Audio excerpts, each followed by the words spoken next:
साहित्य सम्राट अण्णाभाऊ साठे सार्वजनिक जयंती उत्सव समिती याचा अध्यक्ष असून यावर्षी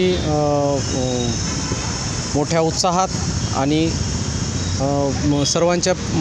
सर्व समाज बांधवांच्या प्रेमाखातर सर्वांनी दिलेल्या जबाबदारी पार पाडत असताना आज कार्यकारिणीतील सर्व माझे पदाधिकारी सकाळच्या सत्रामध्ये ध्वजारोहणाचा कार्यक्रम आहे। त्यानंतर प्रमुख व्यक्त्यांचं त्या ठिकाणी मार्गदर्शन होणार आहे। त्यानंतर रक्तदान शिबिर असेल, सर्व रोग निदान शिबिर, अन्नदानाचं त्या ठिकाणी मोठा कार्यक्रम त्या ठिकाणी आयोजित करण्यात आलेला आहे। त्यानंतर शहरातून साहित्य दिंडीचा कार्यक्रम शाळकरी मुलांना सोबत घेऊन त्या ठिकाणी करण्यात आलेला आहे।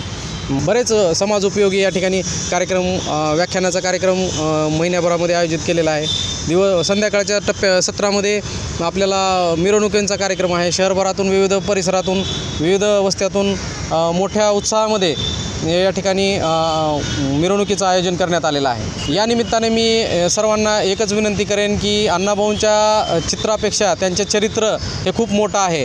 त्यांच्या चरित्राचा आधार घेऊन त्यांच्या मार्गावरती आपण चालायचं आहे। त्यांचे विचार खूप मोठे आहेत।